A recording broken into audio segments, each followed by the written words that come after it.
A peça da asa suspeita de pertencer ao avião desaparecido da Malaysia Airlines está agora em um laboratório para análise. As autoridades estão cada vez mais convencidas de que se trata de uma parte da aeronave da Malaysia Airlines, que desapareceu sem deixar vestígios há 16 meses. Na noite de 8 de março de 2014, um voo da Malaysia Airlines com 239 pessoas a bordo desapareceu sem deixar rastro. Nenhum pedido de socorro, nenhum destroço, nada, apenas silêncio. Por mais de 10 anos, especialistas gastaram mais de 200 milhões de dólares em buscas no fundo do oceano sem sucesso. Mas agora um engenheiro britânico aposentado, Richard Godfrey, afirma ter decifrado o código usando sinais de rádio fracos quase invisíveis que ninguém mais pensou em verificar. Alguns cientistas consideram isso impossível. Outros estão perplexos. Se ele estiver certo, finalmente saberemos onde o MH370 se encontra. Então, o que ele descobriu?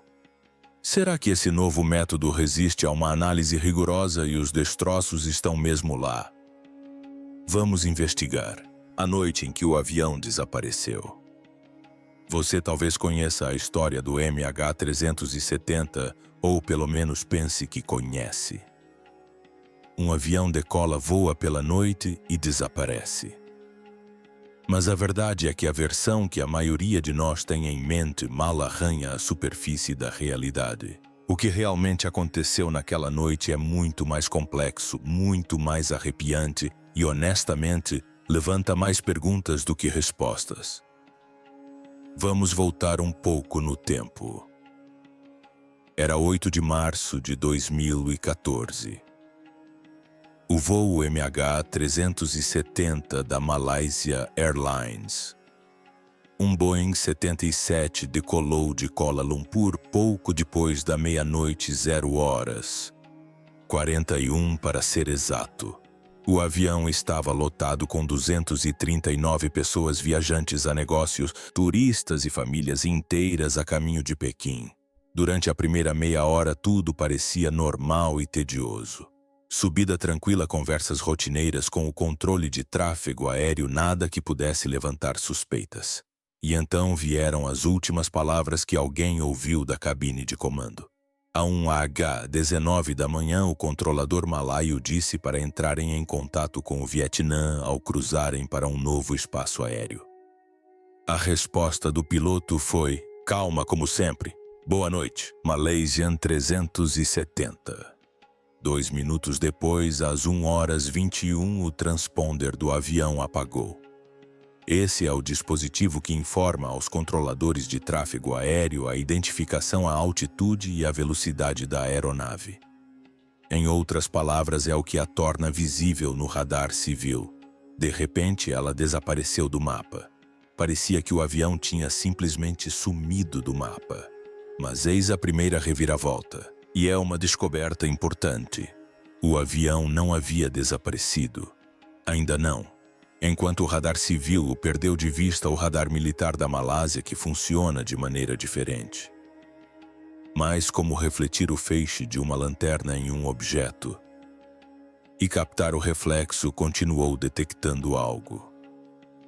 Um sinal não identificado apareceu e os investigadores disseram mais tarde: sim, este provavelmente era o MH370. Só que agora o avião não estava seguindo sua rota de voo. Ele havia feito uma curva acentuada para a esquerda. Não uma deriva, não uma oscilação, uma curva deliberada e controlada. Em vez de rumar para nordeste em direção a Pequim, ele voltou para oeste, cruzando a Península Malaia, passando bem perto de sua própria base aérea. Então continuou voando em direção ao Mar de Andaman. O radar militar o rastreou por mais 1 hora até as 2h22 da manhã, quando desapareceu dos seus monitores a noroeste da ilha de Panayang. Depois disso, nada. Imagine estar naquela sala de radar observando o ponto que você sabe ser um avião de passageiros. Simplesmente desaparece do mapa. Sem chamada de socorro, sem código transponder, sem explicação, apenas sumiu. Mas é aqui que as coisas ficam ainda mais estranhas.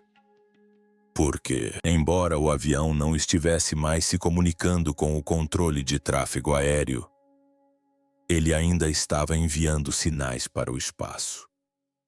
O sistema de satélite da aeronave, a unidade de dados de satélite, havia se reconectado silenciosamente com um satélite Inmarat orbitando sobre o Oceano Índico.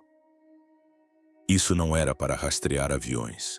Era apenas uma verificação de manutenção, uma espécie de sinal de confirmação. Mas esses sinais fantasmagóricos acabaram sendo a única evidência real da trajetória do MH370 pelas próximas 6 horas.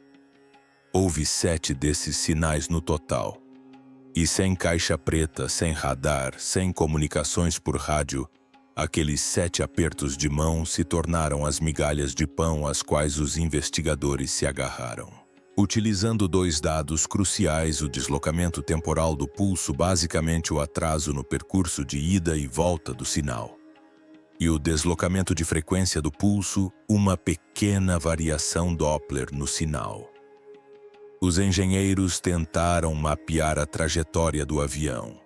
O que obtiveram foram enormes arcos que se estendiam por todo o planeta. Uma rota apontava para o norte, atravessando a Ásia, enquanto a outra mergulhava para o sul, na imensidão do Oceano Índico. A rota do norte foi descartada rapidamente.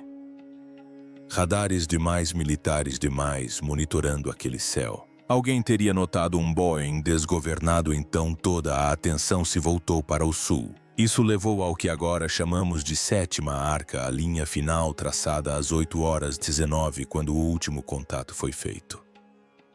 De acordo com os cálculos, foi nesse momento que o MH370 provavelmente ficou sem combustível à deriva, em algum ponto daquela curva solitária no Oceano Índico. E assim começou uma das maiores e mais caras buscas da história da aviação. Dezenas de navios-aviões e, posteriormente, drones submarinos vasculharam uma área de 120 mil quilômetros quadrados do fundo do mar. Para se ter uma ideia, isso equivale ao tamanho da Pensilvânia. Eles gastaram anos e centenas de milhões de dólares arrastando sonares pelo fundo do oceano. E o que encontraram? Nada. Bem, não foi exatamente nada. Com o tempo, alguns pedaços de destroços foram encontrados na costa. Uma aba de asa na Ilha da Reunião. Alguns painéis internos em Moscou, mais pedaços em Madagascar, mas nenhum desses destroços forneceu aos investigadores uma prova irrefutável. Sem gravador de voz da cabine, sem gravador de dados de voo, sem respostas concretas. A busca havia chegado a um impasse. Os cálculos da Inmarat pareceram brilhantes a princípio, mas se eram tão perfeitos, por que levaram a um oceano vazio? Essa é a pergunta que ainda assombra as pessoas. Algo na versão oficial não fazia sentido. E em meio a esse vácuo, sem destroços visíveis, sem uma explicação clara, surgiu uma enxurrada de teorias, algumas mirabolantes, outras assustadoramente plausíveis. Mas uma das vozes mais intrigantes a se debruçar sobre esse mistério foi a de Richard Godfrey, o homem que afirma ter descoberto onde o MH370 realmente está e que surpreendeu o mundo com sua prova. Temos oceanografia, análise de deriva, temos os dados de desempenho da Boeing, a história em que todos acreditaram, mas não deveriam. A questão é a seguinte: quando se elimina toda a confusão, a história oficial do MH370 é, na verdade, bastante simples. Simples demais, talvez. Nos anos seguintes ao desaparecimento do avião, investigadores, meios de comunicação e até mesmo alguns especialistas em aviação se apegaram a uma explicação. Ela é a seguinte: o capitão Zaharia Ahmed Shah, o piloto veterano de 53 anos com mais de 18 mil horas de voo, sequestrou o próprio avião. De acordo com essa versão, ele desligou calmamente os sistemas de comunicação. Fez uma curva acentuada em U sobre a Malásia, despressurizou a cabine, fazendo com que todos a bordo desmaiassem e continuou voando para o sul rumo ao desconhecido por quase 7 horas. Eventualmente, quando o combustível acabou, o enorme Boeing 7 supostamente deslizou silenciosamente para o sul do Oceano Índico, no que alguns chamaram de voo fantasma ou voo zumbi. No papel parece o tipo de história arrepiante que Hollywood poderia criar. Um piloto respeitado se transformando no vilão que levou 239 pessoas à morte. Mas aqui está o problema. Ao analisar as evidências com atenção, essa teoria aparentemente simples desmorona de pelo menos 3 maneiras drásticas.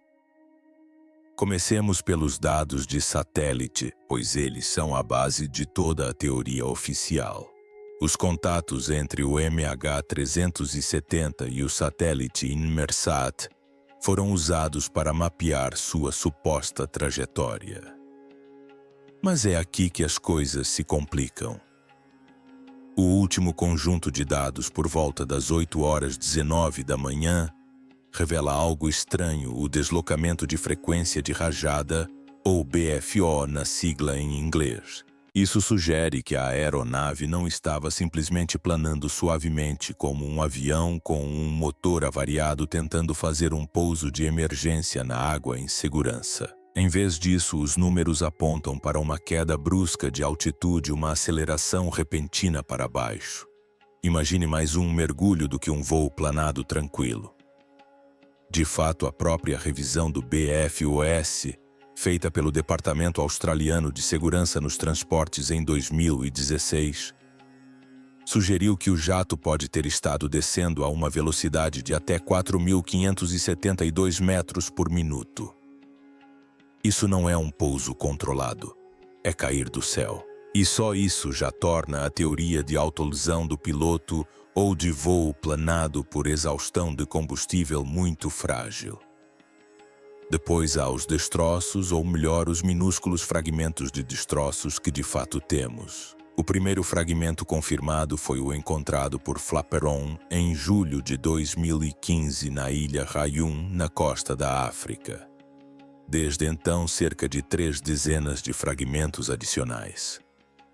Alguns confirmados, outros altamente prováveis, foram recuperados em praias de Madagascar, Moçambique, Tanzânia, Maurício e África do Sul. Alex Marquardt, da ABC, reporta da Ilha da Reunião, onde encontraram aquela peça misteriosa. Eis a parte importante.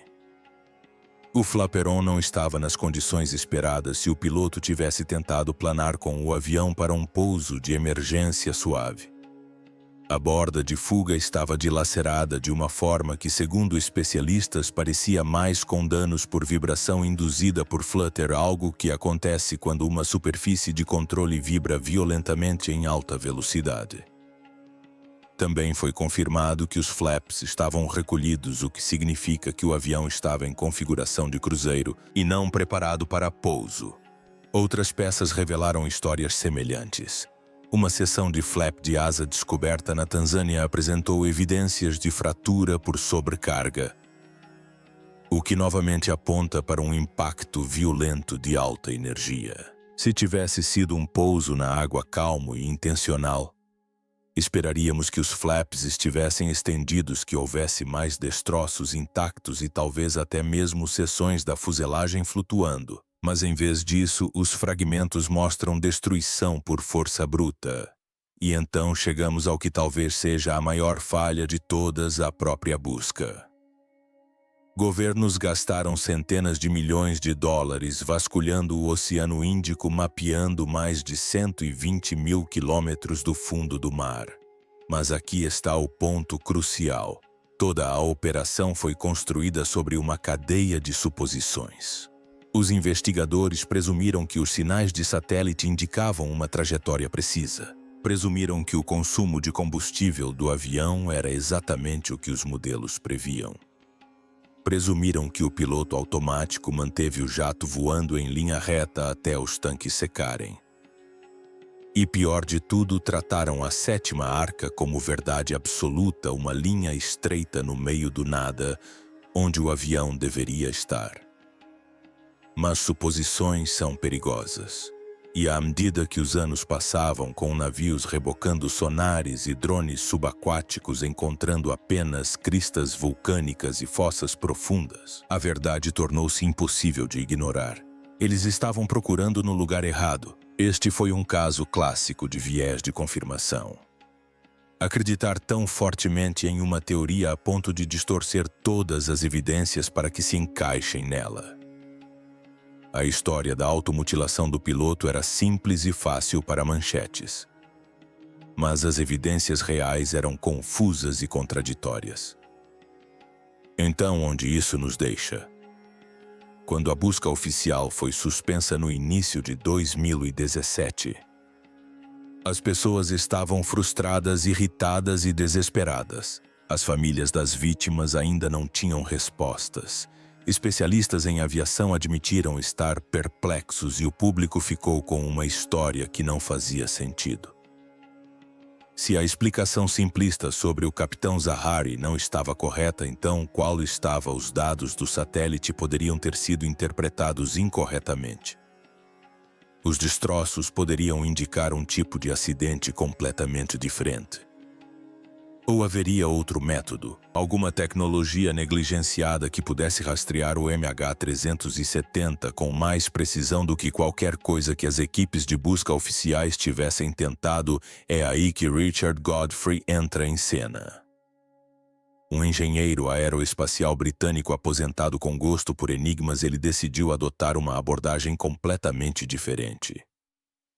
Enquanto os governos estavam presos olhando para sinais de satélite, Godfrey fazia uma pergunta que ninguém mais ousara fazer. E sua resposta abalaria tudo o que pensávamos saber sobre o MH370. A ideia aparentemente maluca de Richard Godfrey, que talvez não seja tão maluca assim. 2 anos depois de todos terem desistido de encontrar o MH370, um homem de 70 e poucos anos sentado tranquilamente em seu escritório fazia a si mesmo uma pergunta tão estranha que parecia o início de uma piada ruim. E se fosse possível rastrear um avião desaparecido não com satélites, nem com radar, nem mesmo com tecnologia militar, mas por radioamadores fazendo experiências em suas garagens? Esse é o tipo de pergunta que Richard Godfrey, um engenheiro aeroespacial britânico aposentado, começou a se fazer cerca de 2 anos após o desaparecimento. Foram apresentadas provas credíveis e a busca será retomada. Enquanto governos despejavam milhões em buscas que só revelavam um oceano vazio, Godfrey não estava satisfeito. Ele havia passado a vida resolvendo quebra-cabeças de engenharia, e este era o maior que já havia encontrado. Então ele mergulhou em uma tecnologia da qual quase ninguém fora da comunidade de radioamadores jamais ouvira falar. Algo chamado WSPR. WSPR, sigla em inglês para Weak Signal Propagation Reporter. Relatório de propagação de sinais fracos. É um sistema peculiar inventado na década de 2000. Basicamente, milhares de radioamadores em todo o mundo enviam minúsculos sinais de rádio quase sussurrados a cada poucos minutos. Os sinais são ridiculamente fracos, frequentemente com menos de 1 watt, aproximadamente a mesma potência de uma lâmpada de cabeceira. Mas conseguem refletir na ionosfera e viajar milhares de quilômetros. Imagine o WSPR como uma teia de aranha gigante que circunda o globo. Cada fio representa um desses sinais fracos se movendo de um lado para o outro entre 2 estações. Na maioria das vezes, ele serve apenas para ajudar os radioamadores a calcular a distância percorrida por seus sinais. Mas Godfrey percebeu algo importante. Se um avião enorme atravessa um desses fios, ele deixa uma perturbação.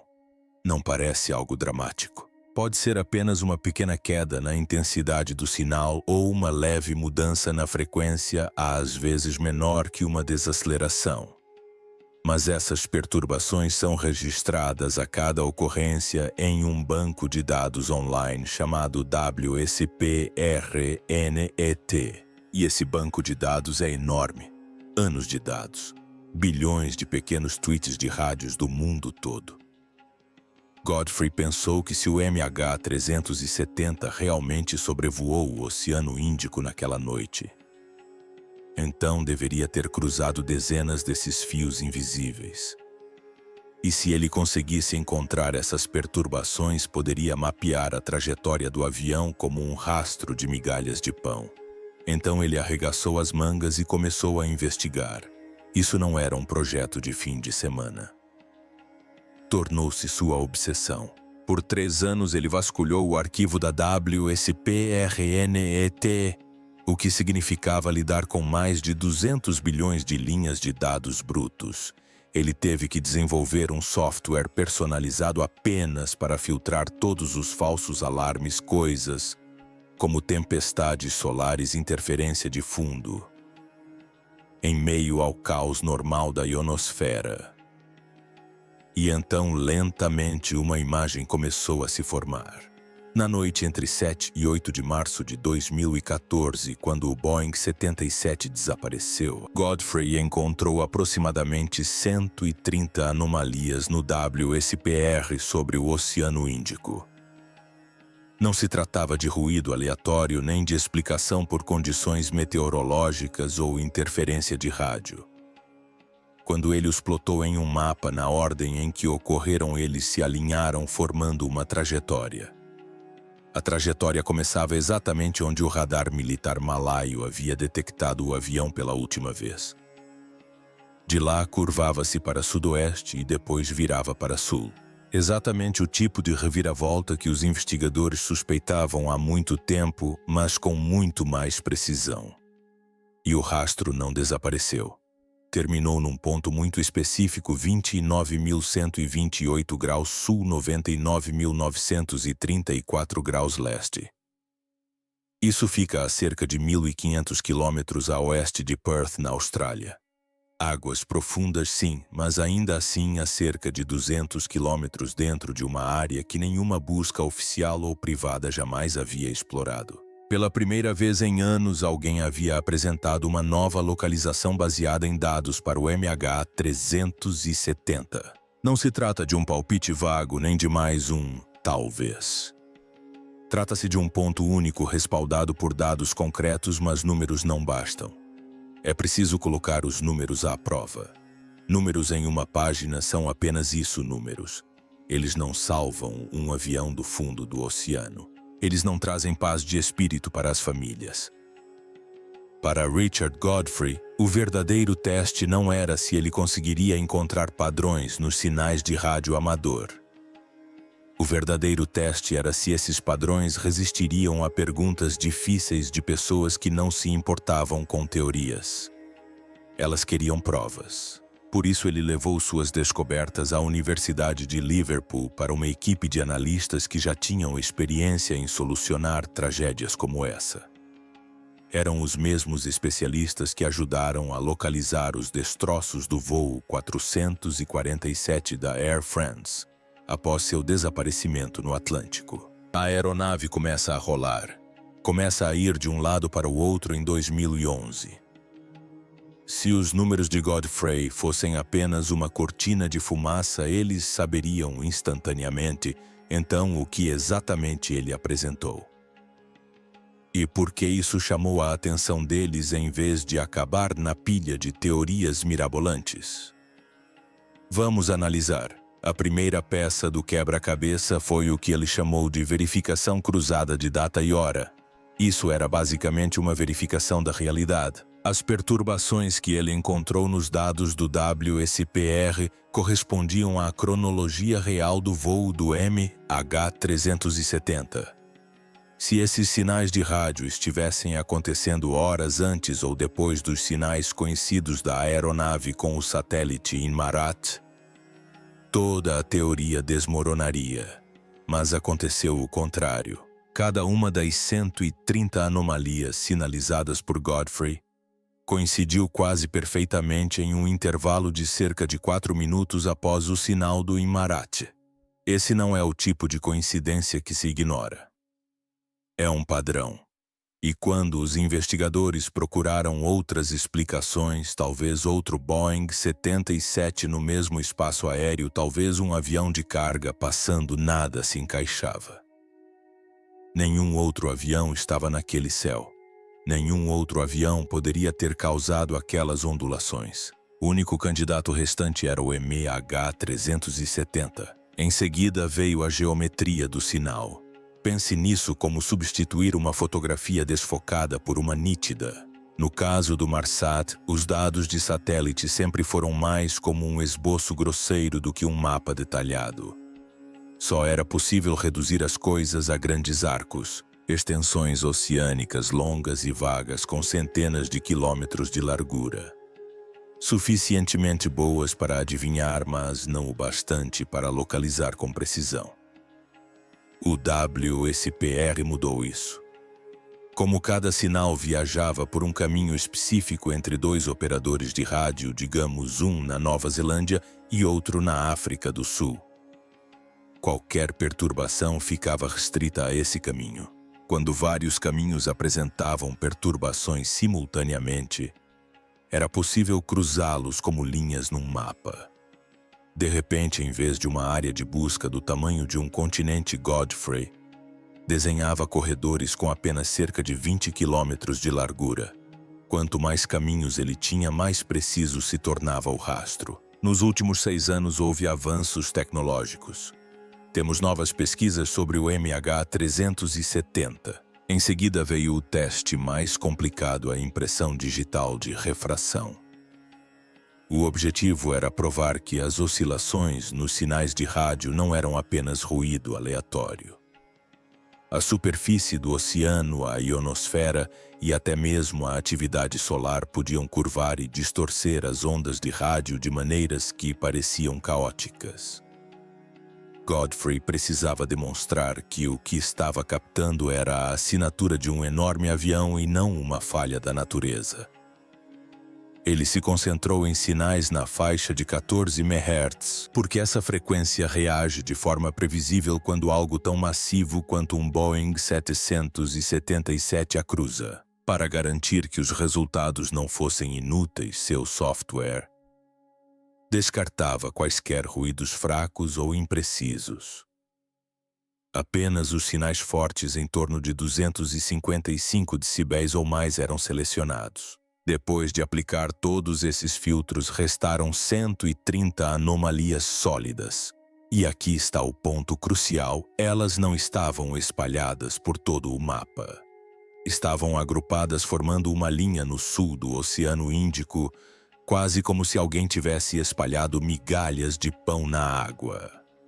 Quando a equipe de Liverpool analisou os números em seus próprios modelos usando a análise Bayesian, o mesmo método estatístico que havia determinado a localização do voo MH370 da Air France, eles obtiveram um resultado notável. Seus cálculos mostraram uma probabilidade de 74% de que os destroços do MH370 estivessem em uma pequena área do oceano centrada nas coordenadas de Godfrey. Pela primeira vez desde o desaparecimento do avião, os dados não eram apenas promissores, eram matematicamente sólidos. Agora imagine ser um desses cientistas. Você passou anos observando teorias mirabolantes surgirem e desaparecerem. Aviões roubados, bases secretas, automutilação de pilotos, até mesmo sequestros. E então alguém lhe entrega uma série de dados que se encaixam de forma quase perfeita demais para serem ignorados. Não era uma prova absoluta, mas era o mais próximo que alguém tinha visto desde a noite em que o avião desapareceu. A reação contra a WSPR. Eis a questão com qualquer ideia nova e ousada. No momento em que você a apresenta, as pessoas vão reagir. Isso não é ruim. Na verdade, é assim que a ciência funciona. Se ninguém questionasse, seria ainda mais estranho. E com algo tão perturbador e carregado de emoção quanto o MH370, o ceticismo foi imediato e veemente.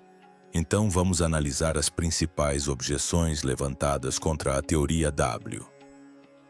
Esse PR de Richard Godfrey, e como ele e outros reagiram. A primeira objeção surgiu quase imediatamente. O WSPR nunca foi projetado para esse propósito. E sabe de uma coisa, é verdade. O WSPR ou Whisper, como os radioamadores o chamam, nunca foi criado para rastrear aviões desaparecidos. Ele foi feito para radioamadores que queriam refletir sinais na atmosfera e ver onde eles pousavam. Nada mais. Mas eis a reviravolta. A ciência está repleta de ferramentas sendo usadas de maneiras que os inventores jamais imaginaram. Pense bem.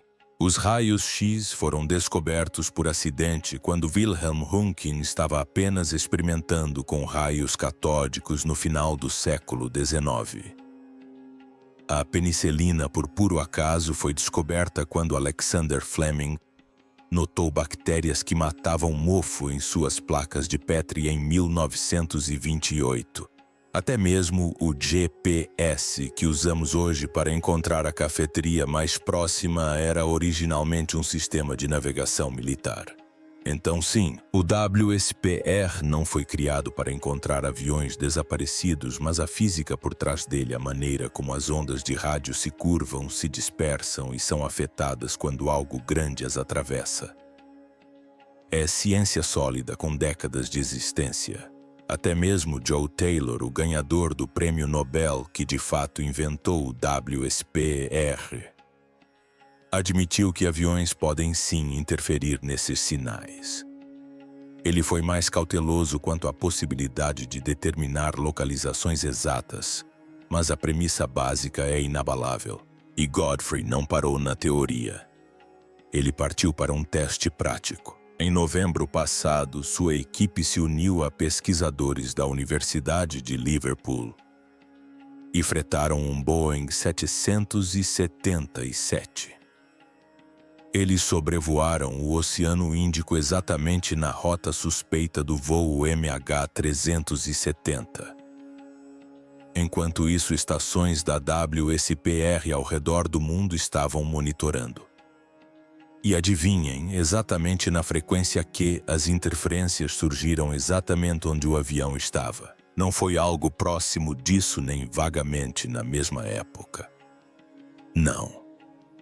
E os sinais dos radioamadores que se comunicavam entre si na noite em que o avião desapareceu. Os picos coincidiam com a posição da aeronave quase ao minuto. Essa era a prova definitiva. A prova de que não se tratava apenas de cálculos rápidos. O sistema funcionava em tempo real. A segunda objeção soava mais como uma crítica ao próprio Godfrey. Ele continua mudando o alvo, e à primeira vista isso é verdade. Seus primeiros cálculos anos atrás apontavam para um local de queda mais próximo de 33 graus sul. Depois mudou para 34 graus e finalmente para 29 graus sul. Os críticos atacaram dizendo que parecia um palpite. Mas aqui está a questão. Na ciência, mudar sua resposta à medida que se obtém dados melhores não é fracasso, é progresso. Quando Copernicus apresentou pela primeira vez a ideia de que a Terra não era o centro do universo, seus cálculos não eram perfeitos. Foi preciso que astrônomos posteriores refinassem os dados para tornar o modelo mais preciso. Aqui é a mesma coisa.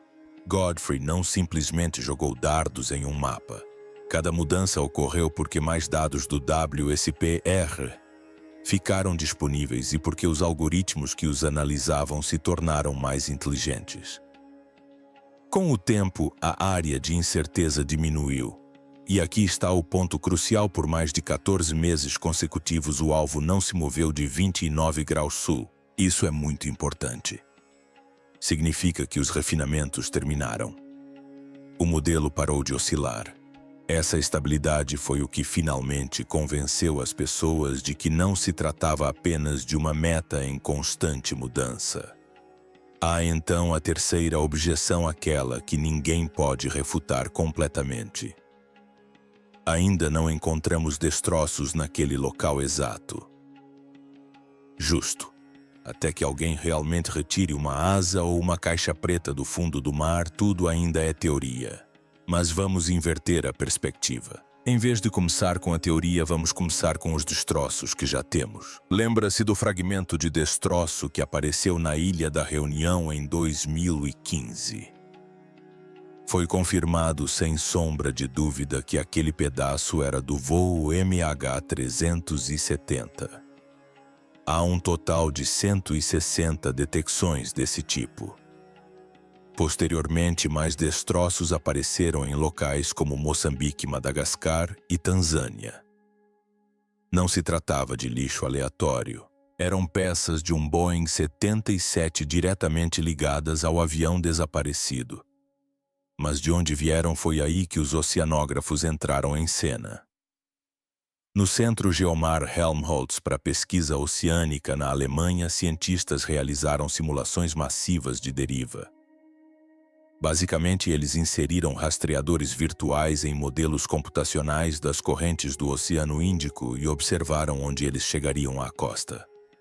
Fizeram isso centenas de milhares de vezes. Quando inverteram as trajetórias de deriva, a partir da Ilha da Reunião e de outras costas africanas, algo notável aconteceu. A maioria delas foi rastreada até um ponto de origem a cerca de 100 quilômetros do ponto quente de Godfrey a 29 graus sul. Não uma área vaga nem metade do oceano, mas uma zona específica. Esse é o tipo de confirmação independente que não se pode simplesmente ignorar.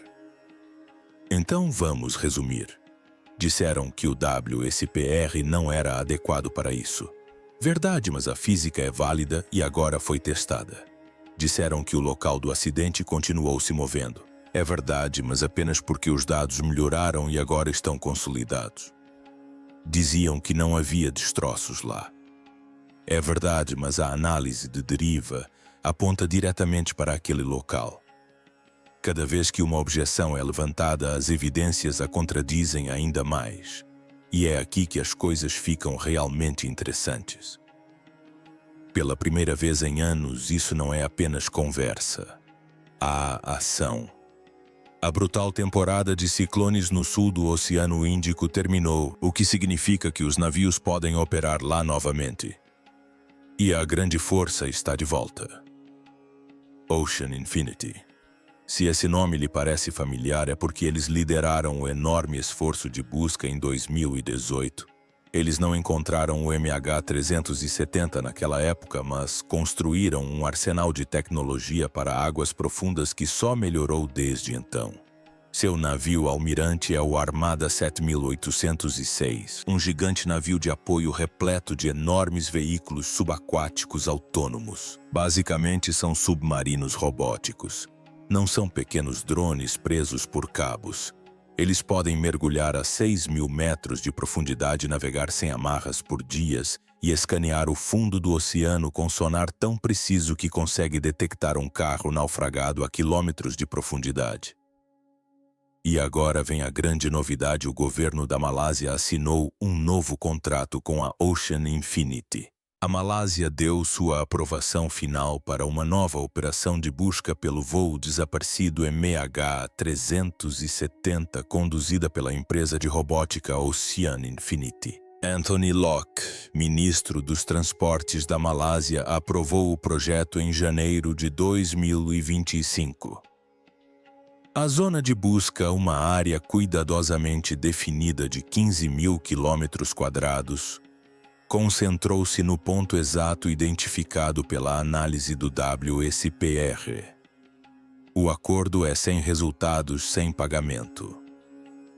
Traduzindo, a Ocean Infinity está arcando com todos os custos iniciais estimados em cerca de 70 milhões de dólares americanos e só receberá o pagamento se encontrar o naufrágio. Isso por si só já diz muito. Eles não investiriam esse tipo de dinheiro e recursos a menos que acreditassem que os dados são robustos. Agora vamos aos números. Um único AUV Hugin pode cobrir cerca de 500 km por dia navegando lentamente a 3 nós, enquanto escaneia o fundo do mar com toda uma frota operando 24 horas por dia. Eles podem vasculhar toda a área de busca em cerca de um mês. Pense nisso. Mais de uma década de frustração e becos sem saída. E agora a resposta pode estar a menos de 30 dias de distância. Assim que a missão for iniciada, a nave estará carregada. Os robôs estarão prontos. O contrato estará assinado. Tudo o que falta é que as condições climáticas permaneçam favoráveis o tempo suficiente para a missão ser concluída. E aqui estamos.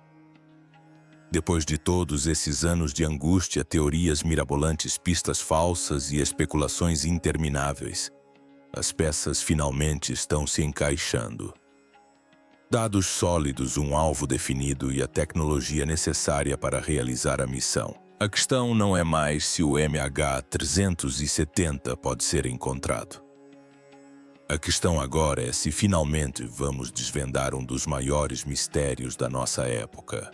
Obrigado por assistir, pessoal. Se gostaram do vídeo, não se esqueçam de curtir e se inscrever no nosso canal. Já que ainda estão aqui, confiram o próximo vídeo que aparecer na tela. Vocês nunca sabem o que podem descobrir.